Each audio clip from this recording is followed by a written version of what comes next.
Okay okay. So participants எல்லாருக்கும் வணக்கம். உங்க எல்லாருக்கும் தெரியும், மெசேஜ்ல நீங்க படிச்சிருந்துருக்கீங்க. Delhi university Tamil students forum சார்பாக உங்க எல்லாரையும் வரவேற்கிறோம். ஸோ நம்ம வாரம் வாரம் வந்து ஜட்மெண்ட் டிஸ்கஷன் சார்பாக வந்து ஜட்மெண்ட்டை ப்ரெசென்ட் பண்ணிட்டு இருக்கோம். ஸோ இந்த வாரம் தீம் என்னன்னா இம்பார்ட்டன்ட் ஜட்மெண்ட்ஸ் ஆஃப் மே தான், மே மாசத்தோட ஜட்மெண்ட்ஸ் தான் நம்ம பார்த்துட்டு இருக்கோம். ஸோ அதில் இன்னைக்கு வந்து நானும் அப்புறம் தீபனும் ப்ரெசென்ட் பண்ணுவோம். நான் வந்து டெல்லி பல்கலைக்கழகத்துடைய லா ஃபேக்கல்ட்டில இருந்து பாஸ் அவுட் ஆன பையன். கரண்ட்லி ப்ராக்டிசிங் இன் டெல்லி தான். இப்போ தீபன் வந்து ஃபர்ஸ்ட் இயர் படிச்சுட்டு இருக்காரு. அவரும் வந்து அவருடைய சைட்ல இருந்து ஒரு ஜட்மெண்ட் ப்ரெசென்ட் பண்ணாரு. ஸோ நம்ம இன்னைக்கு ஜட்மெண்ட்குள்ளார போயிடலாம்.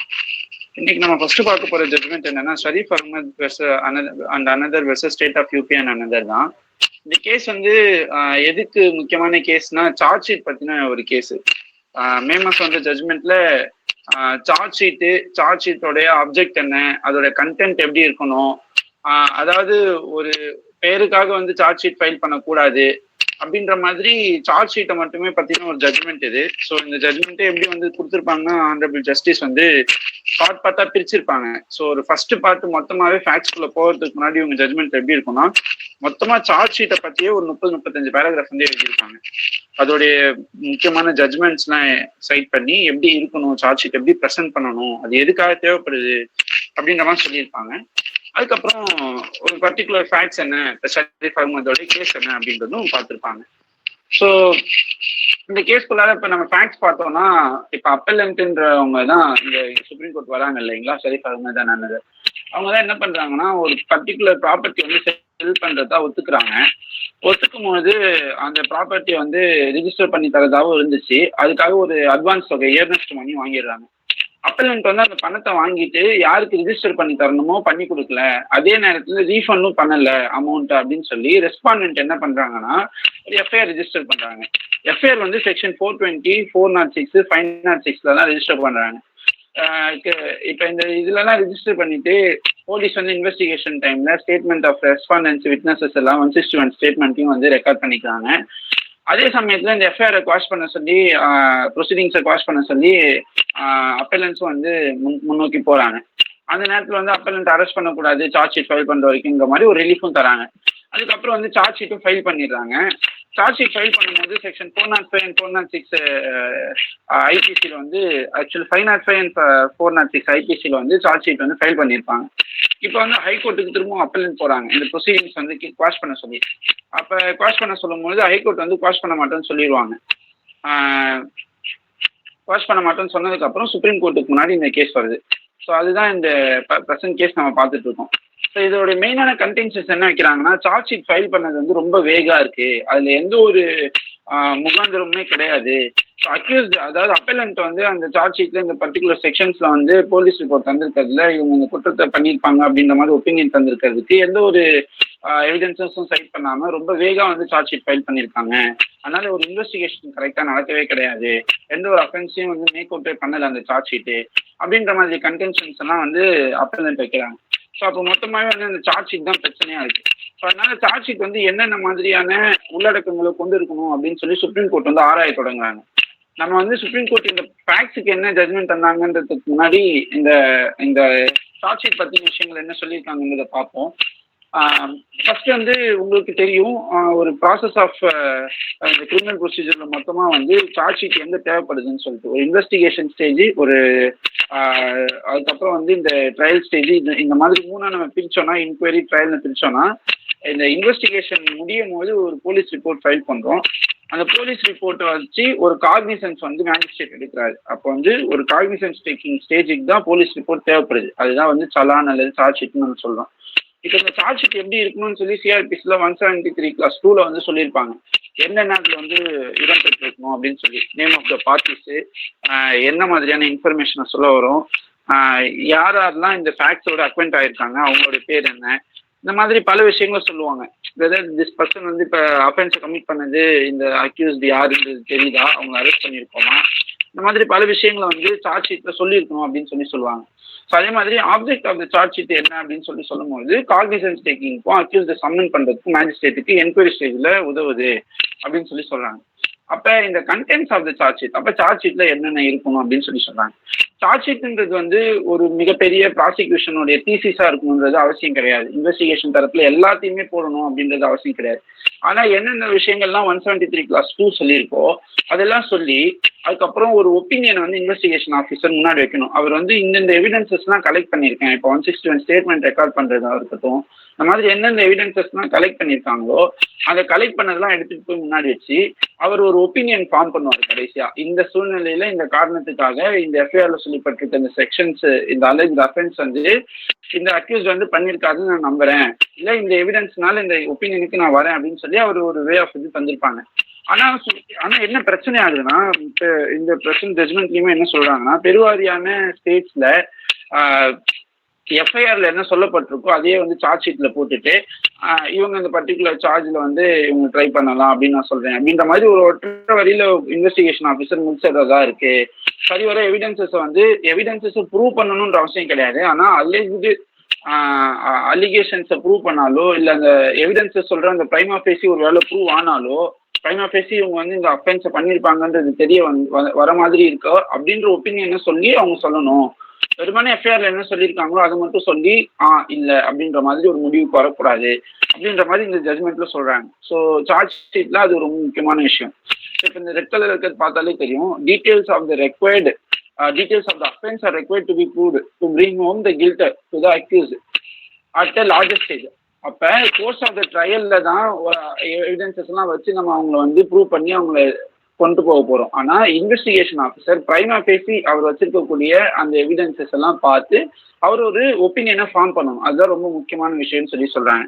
ஸோ அதையுமே தான் வந்து திரும்பவும் சைட் பண்ணியிருப்பாங்க. அப்புறம் இந்த சில ஜட்மெண்ட்ஸ்லாம் ஏற்கனவே சொன்ன மாதிரி அதுக்கும் கோட் பண்ணி இப்போ இதுல வந்து ப்ராசஸ் ஆஃப் இன்வெஸ்டிகேஷனுடைய 5 ஸ்டெப்ஸ் சொல்லியிருப்பாங்க. ஸோ அதுலேயுமே நீங்கள் கடைசியாக பார்த்தீங்கன்னா தெரியும், இப்போ அந்த 5வது step formation of an opinion and whether an offence is made out and filing the charge sheet accordingly. அப்போ இந்த ஒப்பீனியன் ஃபார்ம் பண்ணுறது தான் ரொம்ப முக்கியமான விஷயம். தெரிஞ்சுக்கிட்டதுக்கப்புறம் இந்த ஒப்பீனியனை வந்து இன்வெஸ்டிகேஷன் ஆஃபீஸர் எப்படி ஃபார்ம் பண்ணுறாருன்றத விலாவரியாக அந்த சார்ஜ் ஷீட்டில் சொல்லியிருக்கணும். வெறுமனே இவர் வந்து இந்த அக்யூஸ்ட் வந்து இந்த அஃபென்ஸை செஞ்சிருக்கிறாரு அப்படின்னு மட்டும் சொல்றதை விட இந்த எவிடன்சஸ் எல்லாம் மேற்கோள் காட்டி இந்த காரணத்தினால தான் இந்த அஃபென்ஸை இந்த அக்யூஸ்ட் பண்ணியிருக்காருன்ற ஒப்பீனியனுக்கு நான் வரேன் அப்படின்ற மாதிரி சார்ஜ் ஷீட் வந்து எலாபரேட்டிவா இருக்கணும். அந்த கன்சர்ன் ஃபார்மேட் வந்து இப்போ போலீஸ் அவங்களுக்கு தந்திருக்கக்கூடிய ரெகுலேஷன்ஸ், அந்த ஸ்டேட் ரெகுலேஷன்ஸ், அப்புறம் சிஆர்பிசியில் இருக்கக்கூடிய ஃபார்மேட்டுக்கு உட்பட்டதான் அந்த இது இருக்கணும் அப்படின்னு சொல்றாங்க. அபிநந்தன் ஜா கேஸ்லையுமே அதுதான் சொல்லியிருப்பாங்க. ஸோ ஃபைனலாக வந்து கோர்ட் என்ன சொல்லியிருப்பாங்கன்னா, ஒரு கிளியரான கம்ப்ளீட்டான எல்லா என்ட்ரிஸையுமே வந்து போட்டு அந்த சார்ஜ் ஷீட்டை ஃபில் பண்ணியிருக்கணும். எந்தெந்த மெட்டீரியல் எவிடன்சஸ் அவைலபிள், எவ்வளோ ஸ்டேட்மெண்ட்ஸ் ரெக்கார்ட் பண்ணியிருக்கோம், ரிலவெண்ட் டாக்குமெண்ட்ஸ் என்ன, இது எல்லாத்தையுமே என்க்ளோஸ் பண்ணி அந்த சார்ஜ் ஷீட்டை வந்து ஃபைல் பண்ணணும். அதுக்கப்புறம் அக்யூஸ்டோடைய ரோல் என்ன இந்த பர்டிகுலர் கிரைம்ல அப்படின்றத தனியாக மென்ஷன் பண்ணி இதனால இந்த ஒப்பீனியனை நான் ஃபார்ம் பண்றேன் அப்படின்னு சொல்லி இன்வெஸ்டிகேஷன் ஆஃபீஸர் சொல்லியிருக்கணும் அப்படின்னு சொல்லி சார்ஜ் ஷீட்டோடைய கண்டென்ட்ஸ் எப்படியெல்லாம் இருக்கணும்னு சொல்லி பல இம்பார்ட்டன்ட் ஜட்மெண்ட்ஸை சைட் பண்ணி, ரீசன்ட் ஜட்மெண்ட்ஸை சைட் பண்ணி ஒரு அகாடமிக்கா வந்து இதை எழுதியிருப்பாங்க இந்த ஜட்மெண்ட்ஸை. ஸோ இதெல்லாம் சொல்லிட்டு அடுத்த பார்ட் இப்போ ஃபேக்ட்ஸ் ஆஃப் த கேஸ்க்குள்ளார போறாங்க. போயிட்டு என்ன சொல்றாங்கன்னா, இந்த ப்ரெசன்ட் கேஸ்ல நம்ம பார்த்தோம் இல்லைங்களா, ஃபர்ஸ்ட் ஃபேக்ட்ஸ்ல ஒரு நிலத்தை வந்து ப்ராப்பர்ட்டி எழுதி தரதா சொல்லி ரிஜிஸ்டர் பண்ணாம ஏர்னஸ்ட் மணியை மட்டும் வாங்கியிருப்பாரு அப்பலஞ்சு. அப்ப என்ன சொல்லியிருப்பாங்கன்னா, செக்ஷன் 406ல நீங்க வந்து சார்ஜ் ஷீட் ஃபைல் பண்றீங்க, இல்ல 415ல ஃபைல் பண்றீங்க, இல்ல 505ல ஃபைல் பண்றீங்கன்னா அதுக்கான ஒரு முக்கியமான ரெக்குயர்மெண்டா இருக்கக்கூடியது இப்போ கிரிமினல் பிரீச் ஆஃப் ட்ரஸ்ட்ல ஒரு இன்ட்ரெஸ்ட்மெண்ட் இருக்கணும். ஒரு பர்டிகுலர் பொருள் வந்து பர்டிகுலர் ஒருத்தவங்க கிட்ட தர அந்த இன்ட்ரெஸ்ட்மெண்ட்ன்ற ஒரு மெயின் விஷயம் இருக்கணும். ஒரு நார்மல் எக்ஸ்சேஞ்ச் ஆஃப் மணி இல்ல கன்சிடரேஷனே வந்து கிரிமினல் பிரீச் ஆஃப் ட்ரஸ்ட் வராது. அதாவது இதுதான் ப்ரூவ் பண்ணணும்னு அவங்க சொல்லலை, ஆனா இருக்கிற அலிகேஷன்ஸ் ப்ரூவ் பண்ணப்பட்டாலுமே இந்த செக்ஷன்ஸ் எல்லாமே வந்து அலிஜ்டா இது பண்ண முடியாது, அவங்க மேல சாட்ட முடியாதுன்னு தான் சொல்ல வராங்க. அப்ப நீங்க இப்போ சார்ஜ் ஷீட்ல சொல்லப்பட்டிருக்க எல்லாமே வந்து இன்கேஸ் ட்ரையல்ல வந்து வித் எவிடன்சஸ் வச்சு ப்ரூவ் பண்ணினாலுமே கூட இந்த சொல்லப்பட்டிருக்க செக்ஷன்ஸ்க்கு அண்டர்ல அவரை வந்து நம்ம கன்விக்டே பண்ண முடியாது. ஏன்னா அதோடைய முக்கியமான இன்கிரீடியன்ஸ் எதுவுமே ஃபாலோ ஆகாது. முன்னாடி எப்படி வந்து இந்த செக்ஷனுக்கு இவர் வந்து இதா இருப்பாரு, நீங்க வந்து ஒரு ஒப்பீனியன் ஃபார்ம் பண்றீங்க, அப்போ ஒன்லைன் ஒப்பீனியன்ஸ் எல்லாம் வந்து டிஸ்ரிகார்ட் பண்றாங்க இந்த கேஸ்ல. அதே மாதிரி தான் இவங்க ஃபைல் பண்ணி இந்த சார்ஜ் ஷீட்லையும் அந்த மாதிரி தான் இருந்திருக்கும். அவங்க எஃப்ஐஆர்ல என்ன சொல்லியிருந்தாங்களோ அந்த எஃப்ஐஆரே அப்படியே ரீப்ரொடியூஸ் பண்ணி 1 or 2 லைன்ஸ் வந்து கடைசியா இவங்க இந்த இந்த பர்டிகுலர் செக்ஷன்ல வந்து அலெஜ்ட் அக்யூஸ்ட் வந்து இந்த அஃபென்ஸை பண்ணியிருப்பாரு அப்படின்னு சொல்லி சார்ஜ் ஷீட் ஃபைல் பண்ணாங்க. ட்ரையல் நீங்க இதில் கண்டக்ட் பண்ணிக்கோங்கன்னு சொல்லி. ஸோ அது இப்போ சீட்டிங் சொல்லும் போது டெலிவரி இந்த மாதிரி பல விஷயங்களா இருக்கட்டும், இல்லை ஃபைனான்ஸ் 6ல வந்து இது பண்ணும்போது இந்த மாதிரி பல விஷயங்களை வந்து ஒற்றை வரியில சொல்றதுக்கு முன்னாடி மெட்டீரியல் எவிடன்சஸ் என்ன இருக்கு அதெல்லாம் ஒரு வேளை ட்ரையல்ல ப்ரூவ் பண்ணிட்டாங்கன்னா அந்த பர்டிகுலர் செக்ஷன்ல அவங்களை கன்விக்ட் பண்ண முடியுமா அப்படின்றத யோசிச்சு பார்க்கணும் அப்படின்ற மாதிரி இந்த ஜட்மெண்ட் சொல்லியிருப்பாங்க. ஸோ அவங்க சார்ஜ் ஷீட்டுமே அதே மாதிரி வேகா இருந்ததுனால அப்பெல்லன்ட்டோடைய அப்பீல வந்து அலோ பண்ணியிருப்பாங்க சுப்ரீம் கோர்ட் இந்த கேஸ்ல. அப்புறம் அவங்களும் டிஸ்சார்ஜ் பண்ணியிருப்பாங்க. ஸோ இதுதான் இந்த ப்ரெசன்ட் கேஸ். உங்களுக்கு ஏதாவது புரியல இல்லை புரிஞ்சுக்கணும்னா சொல்லுங்க, இல்லைன்னா நம்ம நெக்ஸ்ட் கேஸ் போயிடலாம்.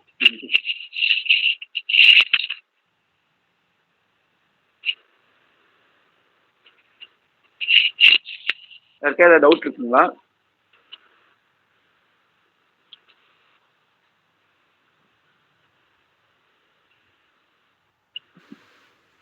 No sir, no. Okay okay sir, thank you. So Deepan நீங்க ஸ்டார்ட் பண்ணிடலாம். Okay bro, okay. ஸோ நான் பேசுறத கேட்கறது நம்புறேன். ஸோ என் பேர் தீபன் சக்கரவர்த்தி. நான் ஃபர்ஸ்ட் இயர் லா டெல்லி யூனிவர்சிட்டியில் படிச்சுட்டு இருக்கேன். ஸோ இன்னைக்கு நம்ம பிரசன்டேஷன் பண்ணிக்கிறேன்.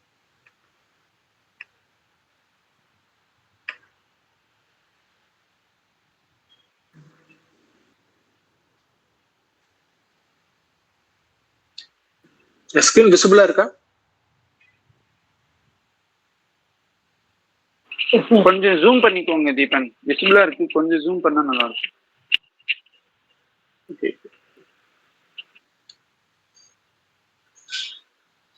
ஸோ ஒரு நிமிஷம். ஓகே. ஸோ இன்னைக்கு நம்ம ப்ரெசென்ட் பண்ண போற கேஸ் எதுன்னு பார்த்தோம்னா செல்வமணி வெர்சஸ் ஸ்டேட்டா represent by the inspector of police. So இந்த கேஸ் ஆக்சுவலா வந்து தமிழ்நாடு பேஸ் தான். ஸோ இந்த கேஸோட க்ரூக்ஸ் என்னன்னு பார்த்தோம்னா conviction can be set aside merely because prosecution witness turn hostile. அதாவது ஒரு கன்விக்ஷன் வந்து ப்ராசிக்யூஷன் விட்னஸ் வந்து ஹாஸ்டைலா மாறுறதுனாலயே வந்து கன்விக்ஷன் வேலிடிட்டி இல்லாம போயிடாது அப்படின்னு சொல்லியிருப்பாங்க. ஹாஸ்டைல் விட்னஸ் அப்படின்னா ஒரு ப்ராசிக்யூஷன் சைடு வந்து ஒரு விட்னஸை ப்ரொவைட் பண்றாங்க, ஆனா அது வந்து கிராஸ் எக்ஸாமினேஷன்ல ப்ராசிக்யூஷன் கேஸுக்கு முரண்பட்டு அவங்களுடைய விட்னஸை தெரிவிச்சாங்கன்னா அது ஹாஸ்டைல் விட்னஸ் அப்படின்னு ஒரு ஸ்மால் டெஃபினேஷனுக்கு சொல்லலாம். ஸோ இந்த கேஸோட ஃபேக்ட்ஸ் என்னன்னு பார்த்தோம்னா விக்டிம் ஏஜ் 22, விக்டிம் 22 வயசு. அந்த சம்பவம் நடக்கும்போது அவங்களுக்கு 22 வயசு இருக்கும். அவங்க வந்து வேலையில இருந்து திரும்பி வர சமயத்துல manager Oscar to accompany him. Manager வந்து அந்த பெண்மணியை வந்து தன்னோட வருமாறு அழைச்சிருப்பாங்க ஒரு வேலை சம்பந்தப்பட்ட விஷயமா. ஸோ அதை நம்பி வந்து விக்டிம் வந்து மேனேஜர் கூட போவாங்க. ஸோ டுக்கர் நியர் ரயில்வே ஸ்டேஷன் பிரிட்ஜ், ஒரு ரயில்வே ஸ்டேஷனுக்கு பக்கத்துல கொண்டு போவாங்க விக்டிம். அண்ட் அங்க 4 இதர ஆண்கள் மொத்தம் 5 பேர் என்ன பண்ணுவாங்க, அவங்கள வந்து பாலியல் வன்புணர்வு செய்வாங்க. She was gang raped by those 5 men. Victim escaped next day morning. அடுத்த நாள் காலையில வந்து விக்டிம் எஸ்கேப் ஆயிட்டு அந்த விஷயத்த வந்து அவங்க அம்மா கிட்டையும் அவங்களுடைய ஆண்ட் அத்தைமார்கிட்டையும் சொல்லியிருப்பாங்க. ஸோ இதன் அடிப்படையில ஒரு எஃப்ஐஆர் ரெஜிஸ்டர் பண்றாங்க. Charges were framed by the trial court under sections 376 clause 2 clause G and 506 clause 1 of IPC and section 4 of Tamil Nadu Prevention of Women Harassment Act. So எல்லாருக்கும் தெரிஞ்சதுதான் 376 clause 2 clause G வந்து gang rape சம்பந்தப்பட்ட ஒரு section. And 506 clause 1 வந்து criminal intimidation சம்பந்தப்பட்ட section. Section 4 of Tamil Nadu Prevention of Women Harassment Act என்ன சொல்லுது அப்படின்னா பொது இடத்துல பெண்களை வன்புணர்வு செய்வதற்கு எதிரான ஒரு செக்ஷன் அது.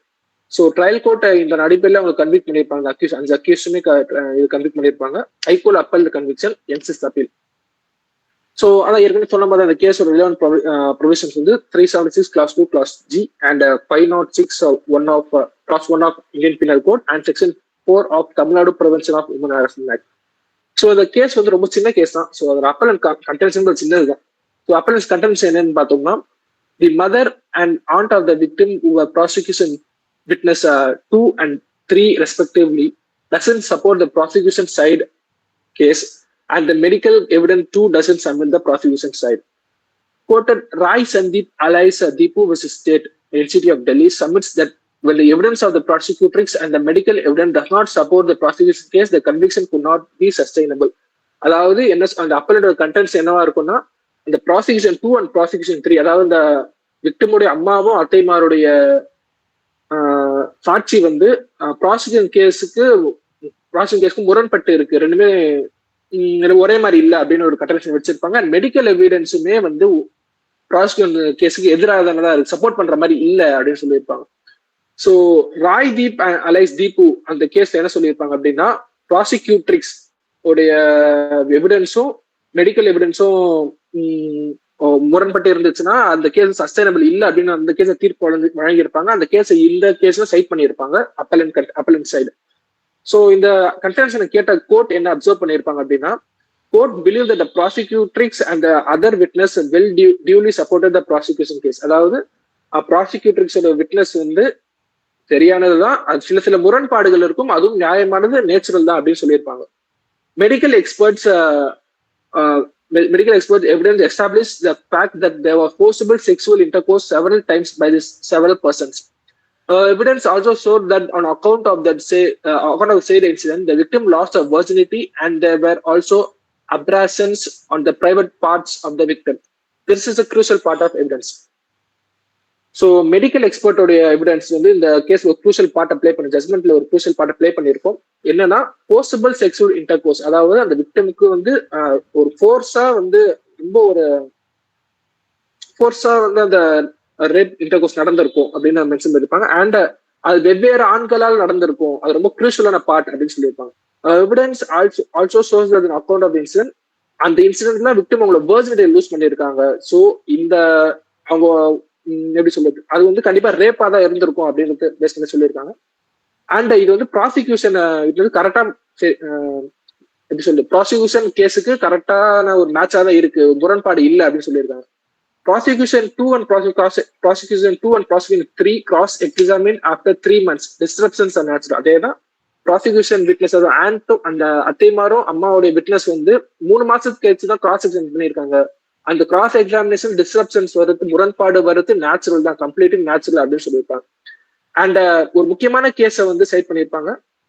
என்னன்னா, Guji alias Surendra Tiwari versus state of Madhya Pradesh. இந்த கேஸ் என்ன சொல்லியிருப்பாங்க அப்படின்னா, even when the witness had turned hostile, the statements of them couldn't be rejected.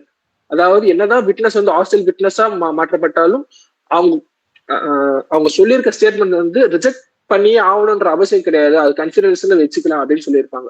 And முக்கியமான வேற ஒரு கேஸ் சைட் பண்ணியிருப்பாங்க ஜட்மெண்ட், என்னன்னா C Mariappan and others versus the state of Tamil Nadu. இந்த கேஸ்ல என்ன சொல்லியிருப்பாங்க அப்படின்னா, honourable justices of the Supreme Court, of course, advised the lower courts not to delay the cross-examination to avoid unwanted discrepancy in the statement of witness. அதான் என்ன சொல்லியிருப்பாங்கன்னா, cross examination லேட்டாக தேவையற்ற முரண்பாடுகள் விட்னஸ் ஒரு ஸ்டேட்மெண்ட் வந்துட்டு தான் இருக்கும், குவைட் நேச்சுரல். அதனால லோவர் கோர்ட்ஸ் என்ன சொல்லியிருப்பாங்க அப்படின்னா, அந்த கிராஸ் எக்ஸாமினேஷன் வந்து ரொம்ப டிலே பண்ண வேணாம் அப்படின்னு சொல்லியிருப்பாங்க. ஏன்னா இந்த சி மாரியப்பன் அதர்ஸ் கேஸ்ல C Mariyappan others state of Tamil Nadu கேஸ்ல வந்து கிட்டத்தட்ட 1.5 வருஷம் வந்து எடுத்திருப்பாங்க கிராஸ் எக்ஸாமினேஷன் பண்றதுக்கு விட்னஸ். ஸோ அந்த பேசிஸ் என்ன சொல்லியிருப்பாங்கன்னா, டிலே பண்ணக்கூடாது அப்படின்னு ஒரு ஆர்டரை போட்டிருப்பாங்க லோவர் கோர்ட்ஸுக்கு.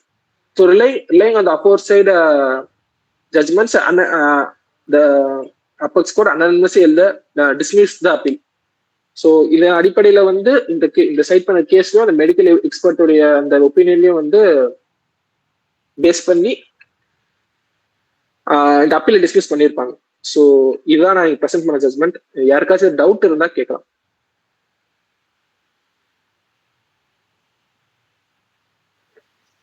சத்யா, உங்களுக்கு டவுட் இருக்கு? சார், இப்போ அவங்க டேர்ன் ஹாஸ்டைலா மாறினாலும் அவங்களோட ஸ்டேட்மெண்ட் மாறாதுன்னு சொன்ன ஜட்ஜ்மெண்ட் இருக்குல்ல சார், அந்த ஜட்ஜ்மெண்டோட இயர் என்ன சார்? நீங்க ரொம்ப டிஸ்டர்பன்ஸா இருக்கும், கொஞ்சம் கிளியரா சொல்ல முடியுமா? ஹலோ, கேக்குதா பேசுறது? சார் இப்ப கேக்குதா சார்? சொல்லுங்க சத்யா. சார், இப்போ டேர்ன் ஹாஸ்டைலா மாறினாலுமே வந்து அவங்களோட ஸ்டேட்மெண்ட் வந்து மாறாதுன்னு சொல்லியிருக்காங்கல்ல சார், அந்த ஜட்ஜ்மெண்டோட இயர் என்ன சார்? 1991. 1991 வந்து இந்த கேஸ் மூலமா வந்து இது பண்ணிருக்காங்களோ, ஆமா கன்ஃபார்ம் சத்யா. பண்ணிருக்காங்களா That's it. சார் லிகேசி? இல்ல அது ரெஃபரன்ஸ் எடுத்திருக்காங்க, சைட் பண்ணிருக்காங்க சத்யா. ஓகே, வேற ஏதாச்சும் டவுட்ஸ் இருக்கா? அட்வொகேட் மரியம் மேம், நீங்க ஹேண்ட்ஸ் ரைஸ் பண்ணிருக்கீங்க.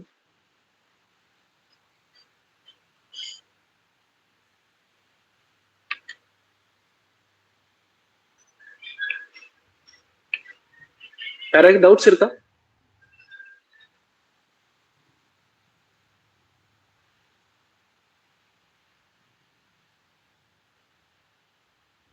ஸோ யாருக்கும் டவுட்ஸ் இல்லைன்னு நம்புறோம். ஸோ ரொம்ப நன்றி இன்னைக்கு பார்ட்டிசிபேட் பண்ண பார்ட்டிசிபென்ட்ஸ்க்கு.